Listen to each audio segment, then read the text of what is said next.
त्यानंतर एक मोठी बातमी आहे। उपमुख्यमंत्री एकनाथ शिंदे अधिवेशनाच्या कामकाजापासून अलिप्त राहणार अशी माहिती मिळते। अर्थसंकल्पीय अधिवेशनाच्या कामकाजातून उपमुख्यमंत्री एकनाथ शिंदे हे अलिप्त राहणार। मात्र का?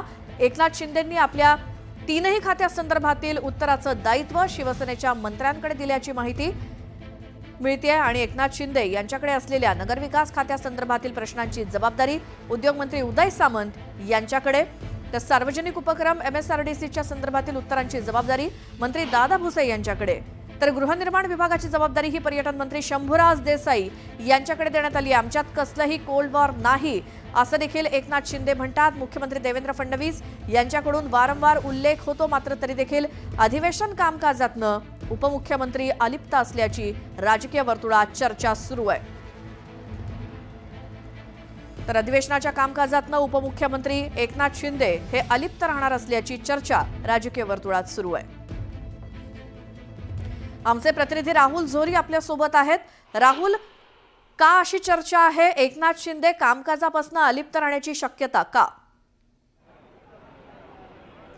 श्वेता, आज पहिलाच दिवस अधिवेशनाचा आहे। खरं तर उपमुख्यमंत्री एकनाथ शिंदे यांच्याकडे 3 महत्त्वाची खाती आहेत, मात्र या खात्यासंदर्भात कोणताही प्रश्न सभागृहात आल्यास त्या तीनही खात्याची उत्तरं देण्यासाठी एकनाथ शिंदे यांच्याकडून त्यांच्याच 3 मंत्र्यांवर, वेगवेगळ्या मंत्र्यांवर जबाबदारी टाकण्यात आली आहे। एकंदरीत बघितलं सभागृहाचं कामकाज जवळपास महिनाभर चालणारं हे अधिवेशन आहे आणि अशा वेळी आपल्या खात्याची जबाबदारी इतरांकडे दिल्यामुळे पुन्हा एकदा वारंवार ज्या पद्धतीनं एकनाथ शिंदे असतील, मुख्यमंत्री देवेंद्र फडणवीस यांनी देखील वारंवार सांगितलं की आमच्यात कोणताही कोल्ड वॉर नाही, आमच्यात कोणताही वाद नाही, मात्र तरी देखील असं होत असताना एका बाजूला आपल्या खात्याची जबाबदारी जी आहे ते इतर मंत्र्यांवर दिल्यानं पुन्हा एकदा संपूर्ण अधिवेशनाच्या कामकाजामधून कुठे ना कुठे एकनाथ शिंदे इनॅक्टिव्ह होतात का किंवा अलिप्त राहतात का, हे देखील तितकंच महत्त्वाचं आहे। यापूर्वी देखील अनेक बैठकांना किंवा काही महत्त्वाच्या मुख्यमंत्र्यांसोबत असणाऱ्या बैठकीला एकनाथ शिंदे गैरहजर राहिले आणि म्हणून ही राजकीय चर्चा वारंवार होत होती आणि तशाच पद्धतीनं ही चर्चा अधिवेशन काळात देखील होते।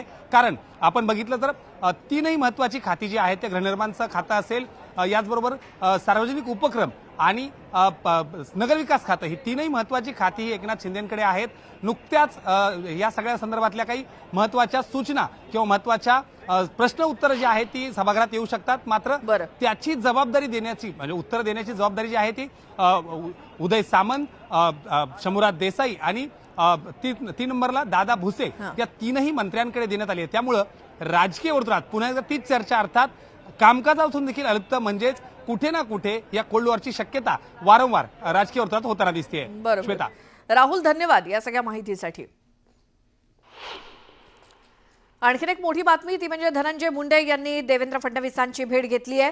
अधिवेशनाचं कामकाज संपल्यानंतर धनंजय मुंडे आणि देवेंद्र फडणवीसांची भेट झाली आणि दोघांमध्ये 10 ते 15 मिनिटं चर्चा झाली आहे। धनंजय मुंडे यांच्या राजीनाम्याचा निर्णय घेतला जाणार का, याची जोरदार चर्चा सध्या सुरू आहे। मात्र येत्या 2 दिवसात या संदर्भात काही निर्णय होऊ शकतो अशी देखील शक्यता आहे। मात्र आजचं पहिल्या दिवसाचं अधिवेशनाचं कामकाज संपल्यानंतर धनंजय मुंडेंनी मुख्यमंत्री देवेंद्र फडणवीसांची भेट घेतली आणि सुमारे 10 ते 15 मिनिटं या दोन्ही नेत्यांमध्ये चर्चा झाली। धनंजय मुंडेंच्या राजीनाम्याचा निर्णय मुख्यमंत्र्यांकडनं किंवा संबंधित मंत्र्यांकडनं घेतला जाणार का असा प्रश्न आहे। मग त्या संदर्भात लवकरच आपल्याला कळेल धनंजय मुंडेंच्या राजीनाम्यासंदर्भात नेमका काय निर्णय होतो।